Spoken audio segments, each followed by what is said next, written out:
Kasi kung ito talaga inabduct, kung inabduct talaga to, ibig sabihin masama ang motibo. Bakit pa ilalabas na surrender ito? Kung inabduct ito, di tatamnan na ng kasong masama ito. Hindi ba? Hindi ka nag-a-abduct, tapos ipasusurrender mo sa harap ng maraming tao na magpapabaliktad ka lang. Hindi naman tanga ang forces eh. Ito, ang daming testigo, may katibayan pa at third parties na nagsasabi. Pati ang stepfather ng isang supposed na inabduct. Ang decision is to pursue filing perjury charges. Dahil pagsisinungaling ito under oath. Para maturuan ng leksyon kung sino man ang promotor nito na wag na ulitin ito. Sigurado ako takot itong mga bata na to. Pero kanino takot? Sa armed forces o sa mga nagmanipula sa kanila? Yan ang katanong. Ayawan ko. Yun ang gusto ko rin malaman. Kasi gusto ko rin kasuhan eh. Kasi gusto ko makulong eh. Dinukot nga ba sina Jonila Castro at Jed Tamano?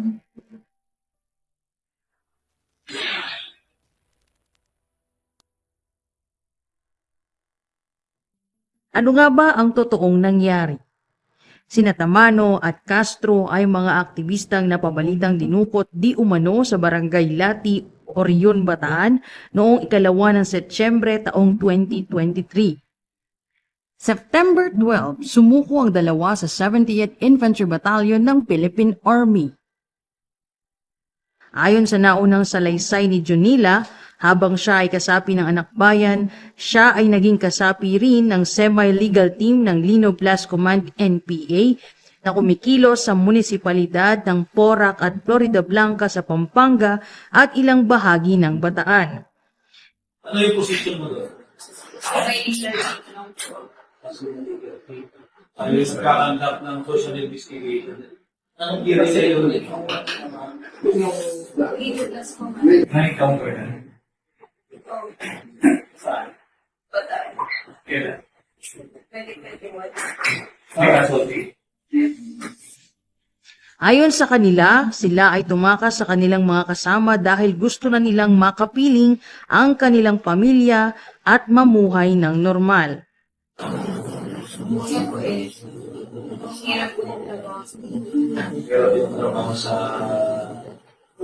Nagdag pa rin kasi nabalitaan namin na wala na kami trabaho ng RXP sa lugar. Kasi magana po kami sa master na may kanina sa kanina ako. Parang magpatulong ng atin. Patulong ng mga So, ay talagang yung pahinga. Sa off mag-isipan yung class.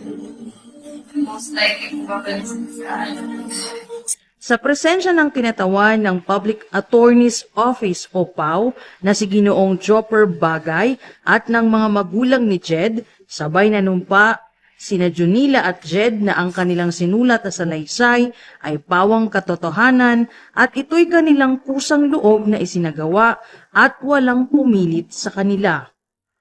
Dahil nakasaad dito ay puro katotohanan kapag nagsinungaling tayo ito ay pwede kayong makatukan.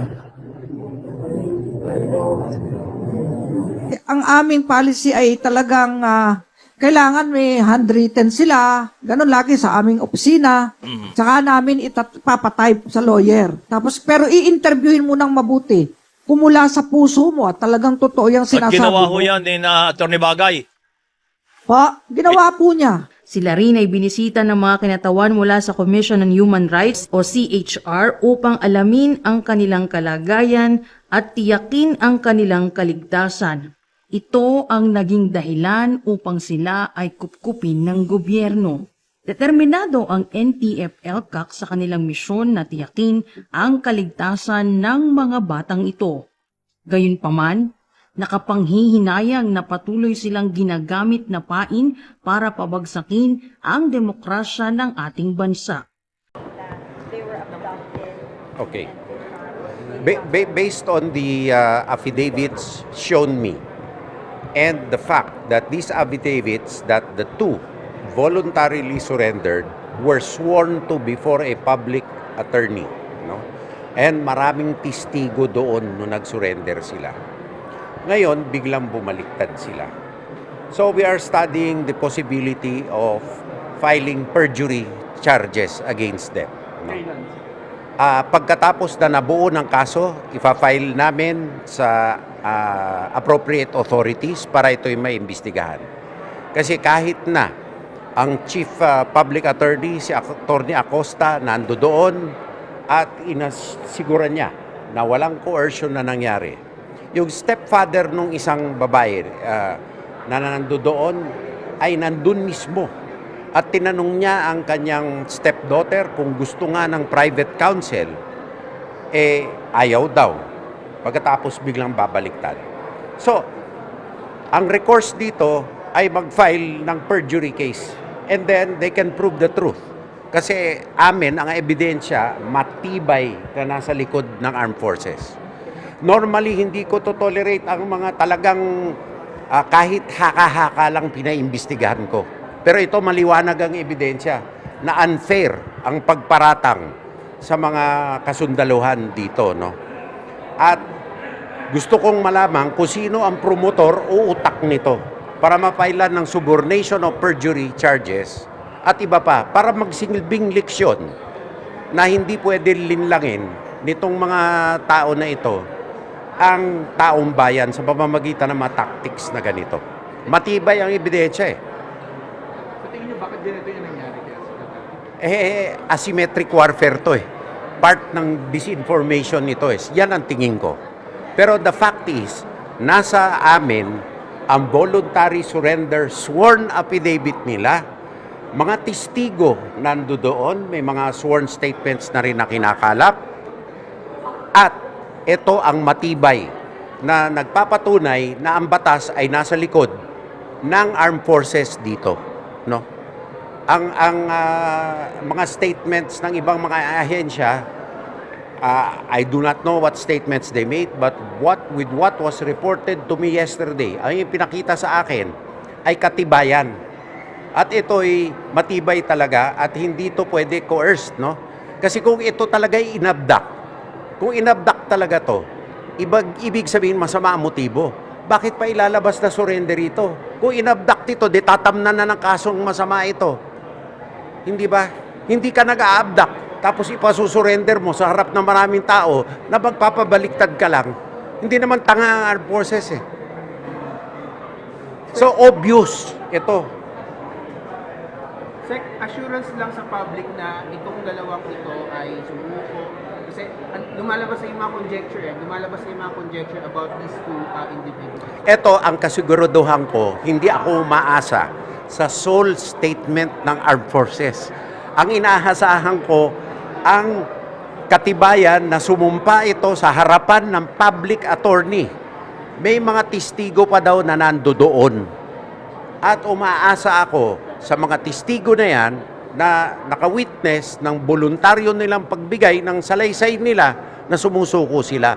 Kung salita lang ng armed forces to na walang katibayan, pwede pa nating halungkatin kung talagang tunay nga na nag-surrender itong mga ito na voluntaryo o inabduct. Pero ito, ang daming testigo, may katibayan pa at third parties na nagsasabi, pati ang stepfather ng isang supposed na inabduct. Ibig sabihin, Secretary, nag-investigate mo na before you came up with a decision to file perjury charges? Ang decision is to pursue filing perjury charges. Dahil pagsisinungaling ito under oath para maturuan ng leksyon kung sino man ang promotor nito na wag na ulitin ito. So, pinakita sa akin ng katibayan. Nagtawag talaga ako kahit kay Chief Public Attorney Percy Acosta na talagang sinabi daw ng public attorney na malaya na ibinigay ang salaysay. At saka para dito, ba't magsisinungaling ang maraming tao? Kasi baka doon natakot sa environment, yun yung pagkasabi kanina, sir. Mismo na nga ang stepfather nung isa, tinatanong na, do you even want, tinanong, gusto nila, private lawyer na nga eh. Hindi na pa eh. Ayaw daw ng bata eh. Sigurado ako, takot itong mga bata na to. Pero kanino takot? Sa armed forces o sa mga nagmanipula sa kanila? Yan ang katanong. Ayaw ko. Yun ang gusto ko rin malaman. Kasi gusto ko rin kasuhan eh. Kasi gusto ko makulong eh. Ayaw kung ano eh. The best evidence talaga is evidence kung sino ang promotor at kulong. Investigahan niyo ba who's behind it? ay tutuloy-tuloy ito, natural. Not only me, but the appropriate agencies. And you said it was obvious to discredit the military. Of course. Bakit tiniming kahapon? Bakit budget hearing namin ngayon? Bakit gagawin yun pagbaliktad na dramatiko doon sa press conference? Obvious naman to sa akin Laban Pinas.